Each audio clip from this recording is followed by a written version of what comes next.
పూజ విజయవంతంగా ముగిసింది కదా. మనసులో ఉన్న దిగులంతా పోయి ఇప్పుడు చాలా తేలిగ్గా ఉంది. అందుకే ఈ సంతోషమంతా. ఈరోజు మన కుటుంబం అంతా కలిసి సంతోషంగా భోజనం చెయ్యాలని నేనే స్వయంగా వంట చేస్తున్నాను. నువ్వన్నది బాగుంది వేద. కుటుంబం మొత్తం కలిసి సరదాగా భోజనం చేద్దామంటున్నావు. వినడానికి చాలా బాగుంది. కాకపోతే ఏంటండి? అసలు ఈ ఆనందానికి కారణమైన అభి మాత్రం మన కుటుంబంలో భాగం కాలేకపోతుంది. పరాయిదాన్లా అదిగో బయటే ఉండిపోతుంది. అదే కొంచెం బాధగా ఉంది.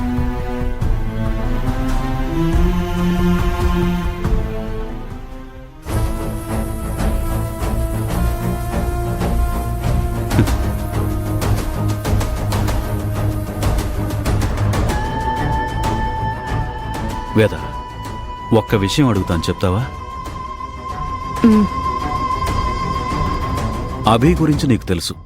మన కుటుంబం కోసం తనెంతగా కష్టపడుతుందో, మన ఆనందం కోసం ఎంత చేసిందో అంతా కూడా నీకు తెలుసు. అందులోనూ అభి మీద కోపం పోయిందని, మన కోసం అభి చేసిన పనికి నువ్వు థ్యాంక్స్ కూడా చెప్పావు. అభి మీద కొంచెం కోపం తగ్గిన నీకు ఆ మిగిలిన కోపాన్ని కూడా వదిలేసి కోడలిగా తనని ఇంట్లోకి పిలవకూడదా? తన మీద కోపం తగ్గిందని అన్నాను కాని తన మీద ప్రేమ పెరిగిందని అనలేదు. అభి మీద నా కోపం పూర్తిగా పోయిందని నేను మీకు చెప్పలేదు కదండి. తను చేసిన పనికి చిన్న థ్యాంక్స్ చెప్పానంతే. కాని వేదా, చూడండి, అభి మీద మీకు అభిమానం ఉండొచ్చు. పూజ బాగా జరిగినందుకు నాక్కూడా అభి పట్ల కొంచెం కోపం తగ్గినట్టు అనిపించొచ్చు. కాని అదంతా కేవలం పూజ విషయం వరకు మాత్రమే. మళ్లీ తను గతంలో చేసింది, మన కుటుంబాన్ని మోసం చేసింది గుర్తుకొస్తే నా మనసు కోపంతో రగిలిపోతుంది. ఆ విషయంలో అభిని నేనెప్పటికీ క్షమించలేను.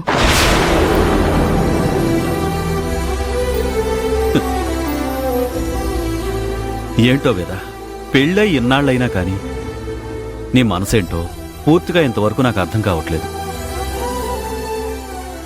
అందుకేనేమో మహానుభావులు ఎప్పుడో చెప్పారు, మీ ఆడవాళ్ల మనసు అర్థం చేసుకోవడం సముద్రం లోతెంతో కొలవడం జరగని పనులు అని.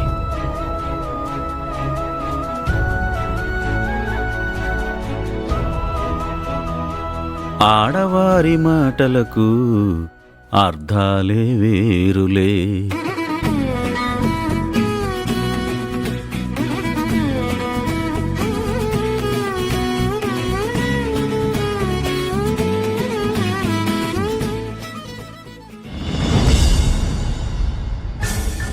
అమ్మా, అమ్మా, అమ్మా. ఏమైందండి? ఏం కావాలో చెప్పండి. భోజనాలకు టైం అయింది కదా. అమ్మేది లలిత. చూసొస్తాను.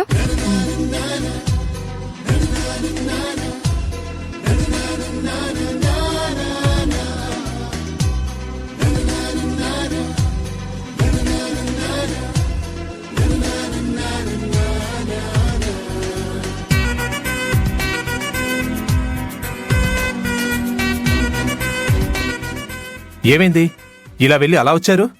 అత్తయ్య కనబడలేదా? లేదు శ్రీకర్, పెద్దమ్మ వంట చేస్తాను అని చెప్పింది.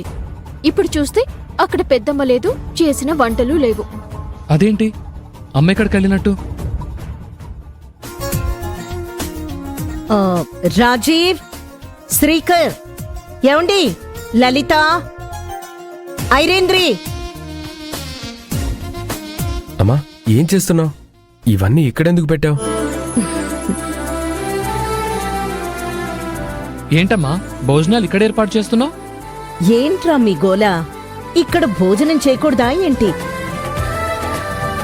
మన కుటుంబం మొత్తం కలిసి భోజనాలు చేద్దామని చెప్తే నేను ఏంటో అనుకున్నాను. మంచి ఏర్పాట్లే చేసావు వేదా. ఆరు బయట వెన్నెల వెలుగుల్లో చల్లని గాలిలో కూర్చొని తిని ఎన్ని రోజులైందో. మరి వెన్నెల్లో కూర్చొని కుటుంబం అంతా కలిసి భోజనాలు చేయడం ఎంత బావుంటుందో కదా అందుకే ఇలా ఏర్పాటు చేశానండి. అవునత్తయ్య మీ ఆలోచన చాలా బాగుంది.